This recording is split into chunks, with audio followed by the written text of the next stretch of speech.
What's up, everybody? It's the Digital World Podcast and CBDCs. And I've talked about this multiple times, but we're going to keep jumping into it because it's something that's coming, and they're saying that in order to fully um, extract the use of CBDCs, for them to be successful, we need to have some sort of digital identity that will help with the use of CBDCs. Now we'll jump into that right now.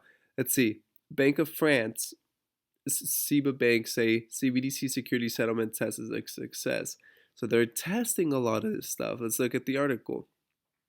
Banque de France has announced that its experiment with the central bank digital currency for the settlement of listed securities was successful.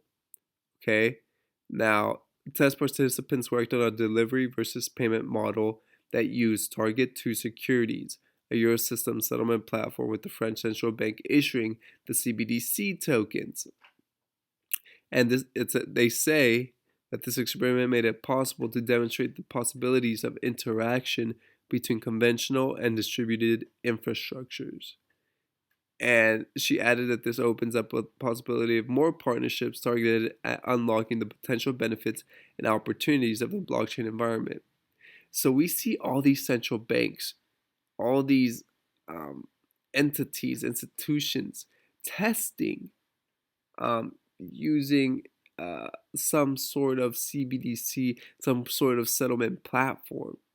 And folks, I'm telling you, this is once, like Bob Way said, once two central banks are able to use, for example, XRP for settlement, then it's just going to be a snowball effect where everyone else will join in, because the rest of these central banks would be at a disadvantage if they're not using it.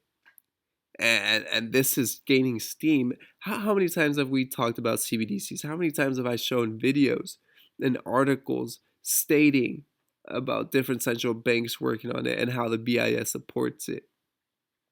We've been talking about that a lot on this channel. Now we're going to continue and show you some more.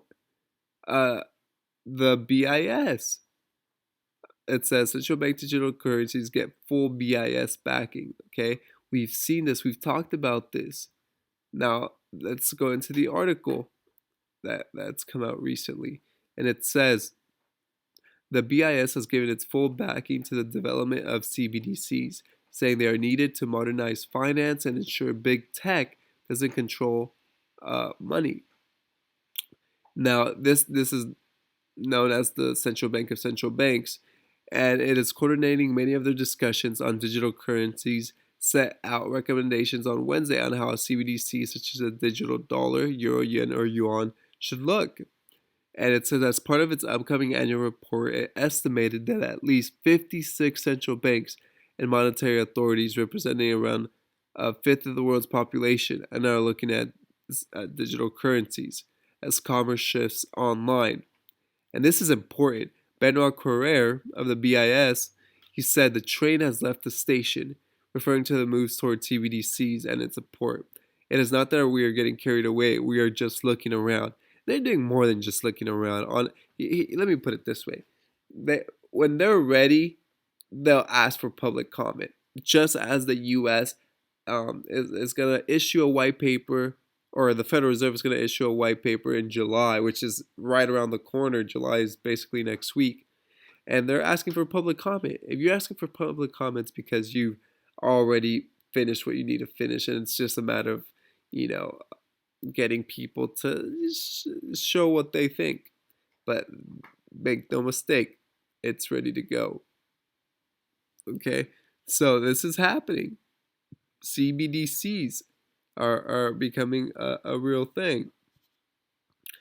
Now, this is from Anders. The BIS says the most promising CBDC design would be one tied to a digital identity, requiring users to identify themselves to access funds. Now, the digital ID that will be available for all EU citizens makes sense. And we see a push, and this is from Benoit Coeure. You can see right here. Now, this is making sense why there's such a push to have some form of digital ID. and and you might ask yourself why that's so controlling, this and that, and yes, it is controlling, and it is going to uh, lessen your freedoms in a sense because you're going to be monitored in all places. But you ask yourself, why is the why do they want a digital ID and whatnot? And now we're seeing it's because it would be the best form to create. It would help with the CBD's design because now you have to identify yourself to access those funds, and through a digital ID, um, it would be, they would say it's the safest way to know that it's you um, accessing those funds. And here, if it says a careful design would balance protecting users against the abuse of personal data with protecting the payment system against money laundering and financial crime. And they're always going to say it's for this safety, for that protection, but ultimately it's more control.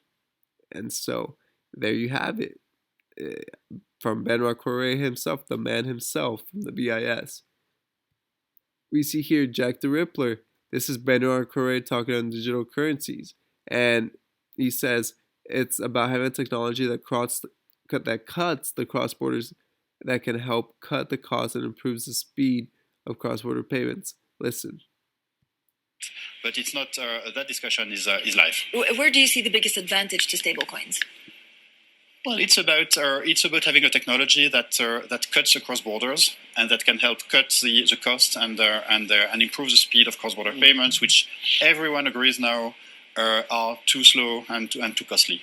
So I would say the top priority for the global community is not about CBDC. CBDC will come in, so central bank digital currency. It will come in due course in different ways, and we're working on it. But the top urgent priority is to improve cross-border payments, in particular for low-income and developing economies, because that's a matter of financial inclusion and that's a matter of growth for the global economy. The delicacies here are that you can't speak about ECB policy. Now, make no mistake, digital identities are tied to CBDCs, and I'm telling you, this is coming and this is happening. Okay?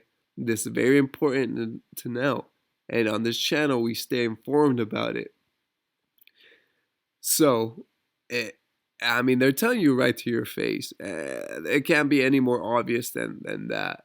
And this is where we're headed, folks. It's obviously the technology is promising, but there's also a flip side to it. Gotta pay attention. Now, here is Jerome Powell talking about CBDCs. One of your other projects you're working on, central bank digital currencies, is going to need to have a secure digital ID to allow people to transact in digital dollars in a safe way that can't be abused. And are you working internationally to try to get these secure digital IDs, as part of your negotiations on central bank digital currencies and others? I think it's part of the discussion. I would say we're not as far along as your description would suggest on that, but that's it's certainly something you would need to be able to have it. Will it be addressed in your white paper coming out this summer? A lot of things will be addressed. I'm not sure if that would be it. That's something you certainly need that to down the road. We probably will be. We're just laying it out right now. Yeah, no, it's important for our economic recovery as well as planning to respond to China, frankly, on central bank digital currencies. So move it up on your to-do list. Thanks much, and I yield back. There you have it, digital IDs. And this is coming from people who are in charge of, money. And so you've seen it from Jerome Powell being asked about it, and he's the chairman of the Federal Reserve. You see Benoit Coeure talk about it, and he's at the BIS, which is the central bank of central banks. And so, folks, I'm telling you, digital IDs will be tied intricately with CBDCs. If you want to access your money, if you want to participate in the economy, you're going to have a digital ID, and that's for certain. I hope this episode has brought you some value. Like and subscribe, comment below. What are your thoughts? As always, I like hearing from you. This is the Digital World Podcast, and I'll see you in the next episode.